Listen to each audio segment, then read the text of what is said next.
So good morning friends, today I am going to discuss with you the design of an induction motor. What are the basic principles of three-phase induction motor? We are giving a three-phase balance supply to the three winding in the stator. The developed magnetic field rotates in the air gap, and due to change in the linkage of this flux with rotor, current is induced in the rotor conductors. Rotor conductor produces rotor flux. These two fluxes act on each other and makes the rotor to rotate. Once again I am repeating the basic principle. Three-phase balance supply is given to the three winding in the stator that develop magnetic field.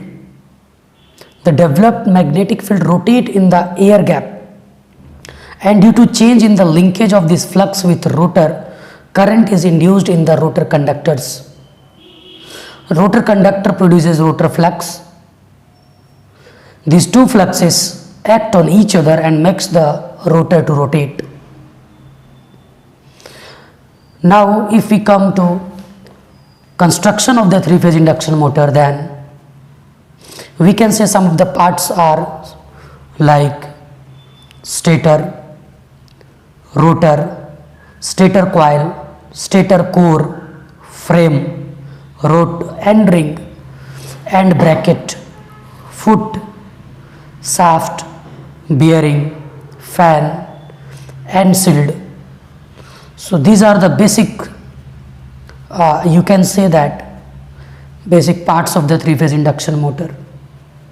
And if we talk about the stator part, then in the stator part, lifting pin is there, terminal box is there, stator slots are there, stator core, then a stator tooth, cooling fin, stator frame, and the foot.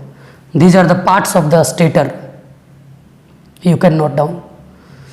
Now if we will discuss about rotor, then the part of the rotor are shaft, fan blades, aluminum end rings, aluminum bars, laminated iron cores, and aluminum end rings, that is on the other side.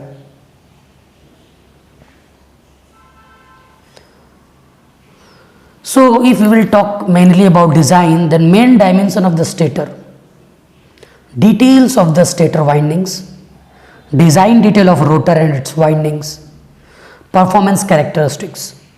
These four parts we can cover majorly.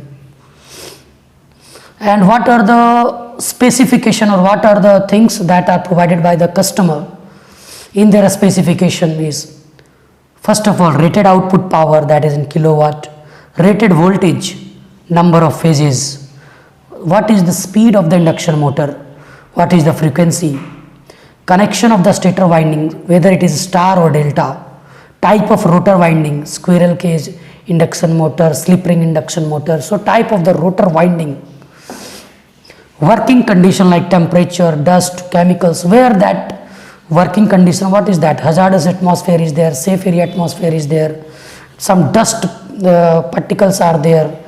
So these kinds of things, if you would have seen in the thermal power plant, the conditions are different.